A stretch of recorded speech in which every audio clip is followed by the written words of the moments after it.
Francis.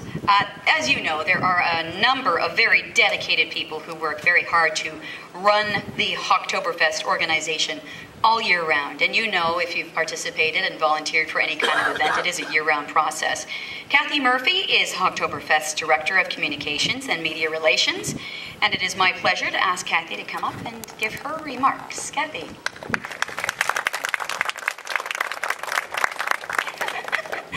Welcome, everybody. Thank you so much for coming and sharing this exciting news with us. We are very honored to receive this money from the Ontario Trillium Foundation. We had no idea what we created last year until it ended, actually, and the response that we got back from teams and participants was overwhelming. I think I was still in tears 2 months later, still receiving thank you, we can't wait to come back, please tell us you're doing it again. We knew we did something right. I want to say thank you, and I am so blessed to be surrounded by such wonderful people on our board. Without their visions and their talents, we couldn't have made this happen together. Alone, we couldn't have done it, but together, we know we can. And to all the volunteers who also helped us, we couldn't have done it without them. We had nearly 200 that came out, and people who had no idea what hockey was about soon learned, and now they're addicted to. So we're pretty proud about that. And as the mayor said, his daughter's addicted. We're ready for her. We're ready for her. Their skate's that small. Our focus this year is a healthy and vibrant one, and we wanted to make sure that every aspect held that feel. So first off, the physical aspect, being physically active.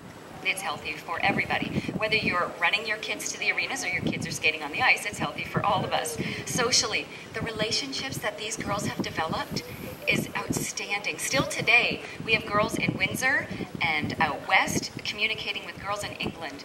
And the girls from England, I know, have come here and visited the friends they've made. And the people from Canada have gone over to England to visit the friends they've made there. And they can't wait to see each other again. We've developed relationships that could not have occurred, and I believe had Hocktoberfest not been developed. They would never have had a chance to play each other on that level of hockey anywhere. So we're very proud of that. As well, environmentally, as we mentioned, we are making some changes this year. We're going to incorporate these hybrid buses to get our teams and participants around. Hopefully, they'll be able to park their cars and we'll get them to the arenas, which is new. Another aspect is the paperless. We're going paperless for our scoring. When you go to arenas, normally at tournaments, you would see big sheets of paper where they would write the scores in. Someone would get a phone call, write it in. We're going to have the ability this year, because we have a very talented media department, to get the scores instantly to all of the arenas via screen. Television screen, monitors, so we are going paperless as well. And also the community, it's healthy for our community. The volunteers that have come out, the friendships that have been built, the financial gain, of course. If we generated $3.5 million last year and we're bigger this year, I'm not a mathematician, but I think we're going to make a little bit more this year for our area, as well as the public and private sector partnerships. So again, thank you very much for helping us make this dream come true, and we look forward to seeing you in October.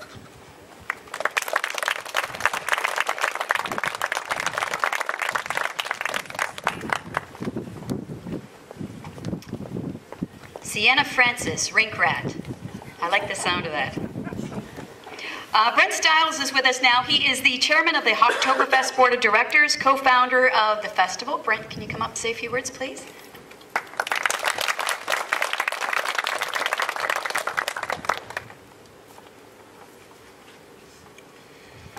Good morning, ladies and gentlemen. When all of this began at a kitchen table in January of 2007, I have to admit that none of us imagined that Hocktoberfest would go on to become as large as it has, and as successful as it has, and so quickly. Not only did the size and scope of the festival far exceed our expectations last year in our inaugural year, but we have now grown by 50% in the 10 short months since last year's festival. This, we believe, speaks volumes to the quality of the festival we are putting on right here in Windsor, Essex. When we originally conceived of this project, we did not envision something that would necessarily be competitive at the most elite levels. But in fact, Hocktoberfest has become an incredibly sought-after event, and some of the top women's hockey teams in North America are scheduled to play right here this October.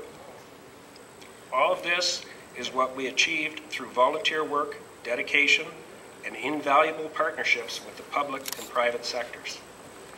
We could not be more thrilled to be partnering with the Ontario Trillium Foundation for Hocktoberfest 2009. And the WFCU will be a continued, valued sponsor for this year's event as it was for our inaugural year. We believe Hocktoberfest to be the only festival of its kind in the world, and we look forward to another very successful year. Thank you very much.